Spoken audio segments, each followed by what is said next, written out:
Assalamualaikum warahmatullahi wabarakatuh. Salam sejahtera bagi kita semua. Perkenalkan, nama saya Linda Nuraini dengan NIM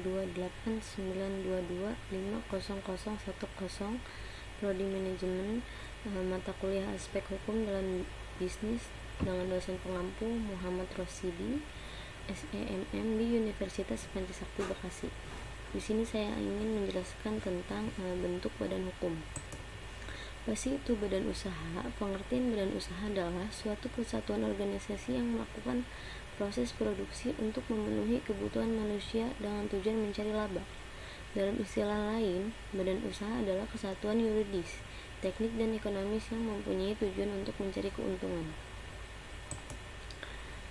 Selanjutnya ada Handelszacht. Handelszacht itu segala sesuatu yang berwujud benda maupun yang bukan benda yang termasuk dalam lingkungan perusahaan tertentu. Misalnya gedung-gedung, mebel, alat-alat kantor, mesin-mesin, buku-buku, barang-barang dagangan, piutang, nama perusahaan, merek, patent, goodwill, utang, relasi, langganan, rahasia, perusahaan, dan lain-lainnya. Berikutnya ada benda tetap atau tak bergerak. Benda tetap atau tak bergerak itu seperti contohnya yang bertumbuh ada tanah, kapal terdaftar, gedung di atas tanah milik, dan lain-lain. Dan ada yang tak bertumbuh, ada hipotek dan lain-lain. Sedangkan benda tidak tetap atau bergerak yang bertumbuhnya ada mesin-mesin, mobil, alat telekomunikasi, buku-buku, barang dagangan. Yang tidak bertumbuhnya ada piutang, gadai, nama perusahaan, merek, patent, goodwill, nama perusahaan. Dan yang terakhir yang bukan benda ada utang, langganan, rahasia, perusahaan, relasi, dan lain-lainnya. Terhadap benda tetap dan tidak tetap, maka aspek hukumnya adalah terletak pada cara pemindahan haknya. Berbeda antara proses pemindahan hak atau jual beli antara tanah dengan mobil.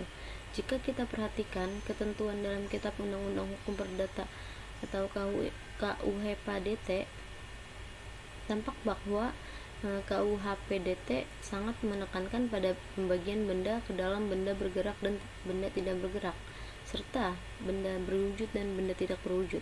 Pembedaan benda ke dalam benda bergerak dan benda tidak bergerak, serta benda berwujud dan benda tidak berwujud ini dibuat dengan tujuan untuk membedakan: 1. Cara perolehannya, 2. Cara penyerahannya, 3. Cara pembebanannya, dan yang terakhir mengenai daluarsa. Sini ada B. Bentuk-bentuk badan hukum.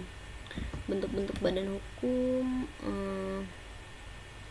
artinya kerjasama yang terjadi antara beberapa orang untuk mencapai tujuan yang sama, yang sulit dicapai secara perorangan. Tujuan yang sama itu ialah kepentingan ekonomi untuk meningkatkan kesejahteraan bersama. Kerjasama itu misalnya kegiatan bidang produksi, konsumsi, jasa, dan perkreditan. Ada macam-macam koperasi. Koperasi primer ada didirikan oleh dan beranggotakan 20 orang. Koperasi sekunder ada didirikan oleh dan beranggotakan 3 koperasi. Sini ada yayasan. Yayasan adalah badan hukum yang terdiri atas kekayaan yang dipisahkan dan diperuntukkan untuk mencapai tujuan tertentu di bidang sosial, keagamaan, dan kemanusiaan yang tidak mempunyai anggota. Selanjutnya ada perseroan terbatas. Ketentuan umumnya: 1. Perseroan adalah badan hukum yang didirikan. Organ perseroan adalah rapat umum pemegang saham, direksi, dan komisaris. RUPS adalah organ rapat umum pemegang saham, direksi, dan komisaris.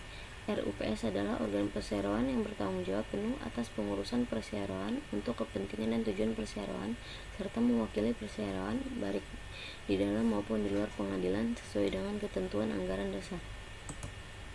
Ya, terima kasih. Sekian presentasi dari saya, kurang lebihnya mohon maaf. Wassalamualaikum warahmatullahi wabarakatuh.